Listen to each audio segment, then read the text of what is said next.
गुरु भक्ति में झूम उठा समूचा पंडाल। भातसोड़ा में श्रमणी सूर्या वाणी भूषण परम पूज्य महासाध्वी डॉक्टर दिव्य प्रभा महाराज, मधुर व्याख्यानी परम पूज्य निरुपम मांझी महाराज साहब, मधुर गायिका परम पूज्य आर्या जी महाराज साहब के पवन सानिध्य में साधना के शिखर पुरुष विश्व संत उपाध्याय प्रवर परम पूज्य पुष्कर मुनि महाराज साहब की 115वीं जन्म जयंती, जिन शासन गौरव ज्ञान सिंधु शेरे मेवाड़ श्रमण संघीय महामंत्री पूज्य गुरुदेव सौभाग्य मुनि जी महाराज साहब का चतुर्थ पावन स्मृति दिवस एवं जिन शासन भाविका आध्यात्मिक योगिनी परम पूज्य गुरुवर्या महाराज साहब का जन्म शताब्दी महोत्सव भव्य रूप से 5 दिवसीय आध्यात्मिक कार्यक्रमों में चौथे दिन 21 सितंबर 2024 को प्रातः 9 बजे मंगलकारी नमोत्थड़ का सह जोड़े जाप में 200 से अधिक साधकों ने बड़े उत्साह से भाग लिया।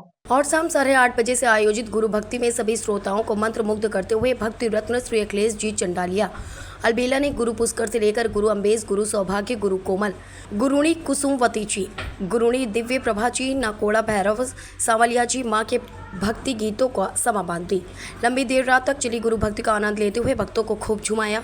यह भक्ति संध्या भातसोड़ा के इतिहास में यादगार बन गई। भातसोड़ा श्री संघ की तरफ से 10 लकी ड्रॉ व भातसोड़ा पारमार्थिक संस्थान की ओर से प्रभावना रखी गई। आज उपाध्याय प्रवर श्री पुष्कर मुनि जी महाराज साहब की 115वीं जयंती, श्रवण संघीय महामंत्री गुरुदेव सौभाग्य मुनि महाराज साहब की चतुर्थ पुण्य दिवस एवं कुसुम लता जी महाराज साहब के शताब्दी महोत्सव का जो प्रोग्राम यह किया है, जैसा कि महाराज साहब श्री ने अपने प्रवचन में फरमाया कि जो हम भले अभी जो जैन समाज है, जो नाम के जैन रह गए, जो गुरुओं ने हमें जो शिक्षा जो रास्ता बताया, उससे बहुत से लोग भटक रहे हैं, उन्हें वापस उसी रास्ते पे लाना है। और जैन हम खाली नाम के जैन कहलाने लग गए। जैन की जो परिभाषा है, जैन के जो सिस्टम है, नीति नियम है, वो हम लोग अभी मान नहीं रहे। गुरु महाराज साहब का आज का आयोजन तभी सार्थक हो सकता है जो जिन रास्तों से हम भटक गए जैन, उन रास्तों पे वापस आवे और गुरुदेव महासती जी महाराज साहब के जो 100वां शताब्दी महोत्सव जो का आयोजन है और पूज्य उपाध्याय प्रवर पुष्कर मुनि महाराज साहब की 115वीं जन्म जयंती है और सौभाग्य मुनि की जो चतुर्थ स्मृति दिवस है, वो तभी सार्थक होगा जब हम वास्तव में जैन कहलाने योग्य कार्य करें और जैन कहलाने योग्य रास्ते पे हम चलकर इन महापुरुषों की जन्म जयंती और स्मृति दिवस मनाएं, तभी यह आज का कार्यक्रम हमारा सार्थक होगा। क्या नाम है आपका?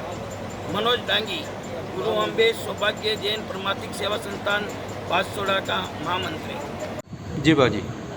साधना के शिखर पुरुष अध्यात्म योगी विश्व संत उपाध्याय पूज्य गुरुदेव श्री पुष्कर मुनि जी महाराज साहब एक ऐसी ज्योति का नाम है जिसमें बालक जैसी सरलता, कोमलता और विनम्रता की जैसा अंदर वैसा बाहर वो प्रदर्शन से कोसोपूर्ण है। और उनका जीवन एक महासागर की तरह था जिसमें असंख्य गुणों सद्गुणों के रत्न थे और अनंत अंतरिक्ष की तरह उनका जीवन विराट था, जिसका मोड़ छोड़ पाना बहुत मुश्किल है। उनके जीवन को शब्दों में बांध पाना बहुत है। वो स्थानकवासी परंपरा के मूर्धन्य संत थे और उनके प्रखर पांडित्य से प्रभावित होकर के सादड़ी सम्मेलन के अंदर उनको साहित्य शिक्षण का पद दिया और विनासर सम्मेलन के अंदर मंत्री पद से नियुक्त हुए और उसके बाद अजमेर शिखर सम्मेलन के अंदर परामर्शदात्री समिति के मनोनीत सदस्य निर्वाचित हुए। उन्होंने श्रवण संघ के विकास में अपना पूरा योगदान दिया और किस तरह से श्रवण संघ का विकास उत्कर्ष हो उसमें उन्होंने तन मन से अपना योगदान दिया और उनके वे बहुत प्रभावशाली थे, जपी थे, ज्ञानी थे, 3 नवकार साधक थे, 3 बार वो ध्यान साधना करते थे, 11 से 12 चाहे जंगल में हो चाहे मंगल में हो, लेकिन फिर भी वो ध्यान साधना के अंदर अविचल विराजते थे। प्रातःकाल और सायंकाल रात्रि को प्रतिक्रमण के बाद भी ध्यान करते थे। इस तरह से वो पहुँचे हुए ध्यान योगी थे और वे कुशल प्रवक्ता भी थे और उन्होंने भारत के दूर दूर अंचल तक विचरण करके और जैन धर्म का प्रचार और प्रसार किया।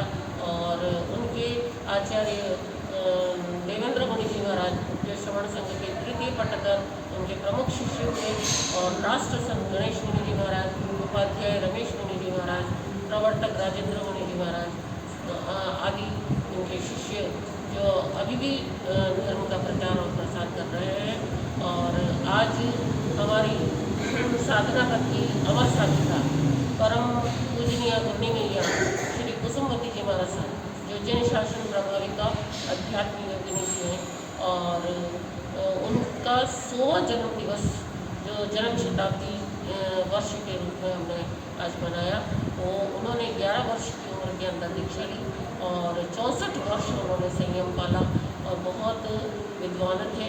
उन्होंने संस्कृत, प्राकृत, हिंदी, गुजराती आदि भाषाओं का ज्ञान किया। जैन आगम, धर्म, दर्शन आदि का गहन अभ्यास उन्होंने किया और कई प्रांतों के अंदर उन्होंने विचरण किया।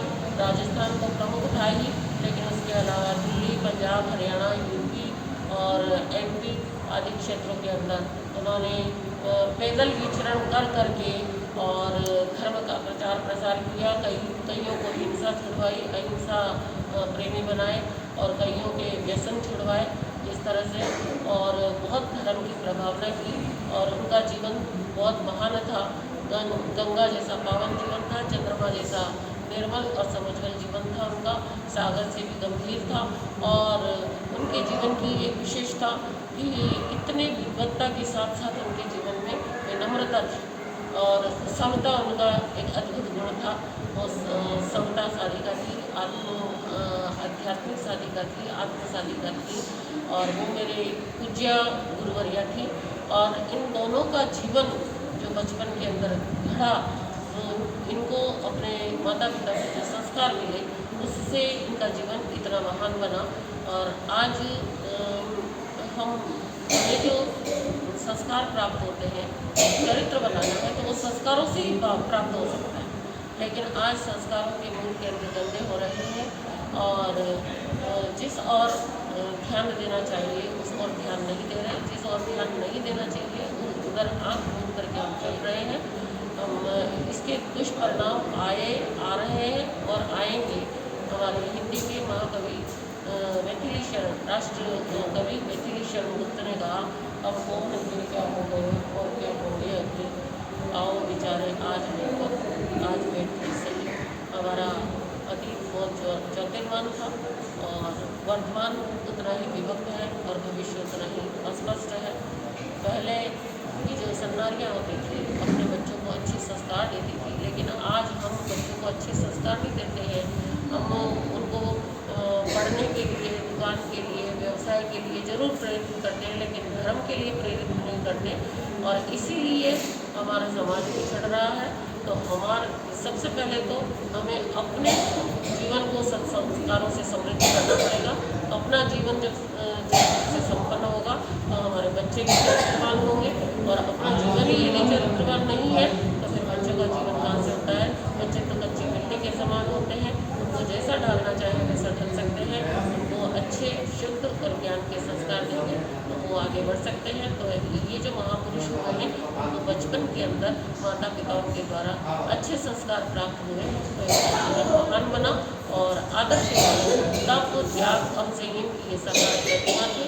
आज बाहर से दूर दूर से कई जगह से संघ यहाँ पर आए और चित्तौड़ के माननीय सांसद CP जोशी साहब भी यहाँ पर आए और अनेक क्षेत्रों के श्रद्धालुगण जो गुजरात से भी, चंडीगढ़ से भी, उदयपुर से बसें आई, चित्तौड़ से भी और दमोह से, नालवारा से, आसीन से, गंगापुर से, कपासन से बहुत बड़ा संघ यहाँ पर उपस्थित हुआ। लगभग 1500-2000 के लगभग यहाँ पर उपस्थिति रही और अच्छा कार्यक्रम। और हमने गुरुदेव और गुरनी जी महाराज के प्रति श्रद्धा समर्पित किए और उनके आदर्श हमारे जीवन में भी आए।